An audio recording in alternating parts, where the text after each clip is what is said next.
ஊழியன் காலம் செல்லும் என்று சொல்லி அவன் இருந்தானாம். நினையாத நாளிகையில் எஜமான் வந்து விட்டான். அந்த ஊழியனை பிடித்து பாழும் அந்த இருளிலே தள்ளிவிட்டார் என்று வாசிக்கிறோம். அதே போலதான் இப்பொழுது நீங்கள் ஆயத்தப்படுகிற நேரம். இதுவரைக்கும் இருந்ததை பார்க்கலாம், இன்னும் அதிகம் ஆயத்தப்படணும். இப்பொழுது சபையை சுத்திகரிப்புக்குள்ளே நடத்த வேண்டும். சபை மணவாளனை சந்திப்பதற்கு என்ன செய்ய வேண்டுமோ அதை செய்ய வேண்டிய இடத்துக்கு நாம் வந்துவிட்டோம். இதுவரைக்கும் இருந்தது வேறு, இப்பொழுது இருக்கிறது வேறு. இந்த சூழலை இப்பொழுது போய்கொண்டிருக்கிற நிலைமை வேறு. மல்கியாவின் காலகட்டம் வரைக்கும் இயேசுவின் வருகைக்கு பரிசுத்தவான்கள் காத்திருந்தது வேறு. யோவான் வந்துவிட்டால் இயேசு வரப்போகிறார் என்ற அர்த்தம். அதுக்கு பிறகு காத்திருக்கிறார் என்பது வேறு. அதே போலத்தான் வேலை கட்டி முடிக்கிற வரைக்கும் அந்த பிரசங்கம் வேறு.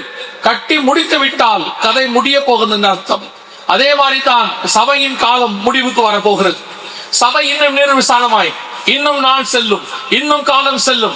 கிறிஸ்து வருவதற்கு இதல்ல காலம் என்று உங்களுக்கு நீங்களே ஆருடம் சொல்லிக்கிட்டு, உங்களுக்கு நீங்களே சில கணக்கெல்லாம் போட்டுக்கிட்டு, எபிரேய மொழியில தியானிச்ச, கிரேக்க மொழியில தியானிச்ச, அராமிக் மொழியில தியானிச்ச, இயேசு இன்னைக்கு வரமாட்டார் நாளைக்கு வரமாட்டார் சொல்லி உங்களை நீங்கள் ஏமாற்றிக் கொள்ளாதீர்கள். இனி காலம் கண்டிப்பாக செல்லாது. ஆண்டவர் வாசப்படியில் நின்று கதவை தொட்டு கொண்டிருக்கிறார். ஒரு நாள் இந்த சத்தம் நிற்கும், தட்டுகிற சத்தம் நிற்கும்.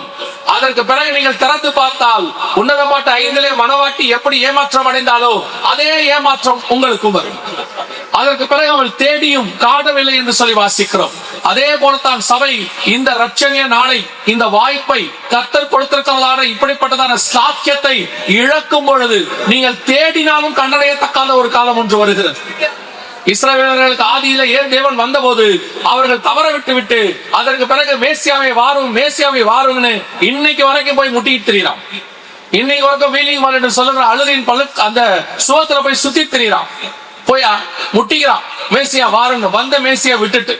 அதே மாதிரி தான் திருச்சபையும் இப்பொழுது செய்ய போகிறது. உங்களுக்கு கிடைச்சிருக்கிற இந்த வாய்ப்பை நீங்கள் தவற விட்டு விடுறானால் அதற்கு பிறகு இன்னொரு வாய்ப்பு கிடைக்குமான்னு தெரியாது.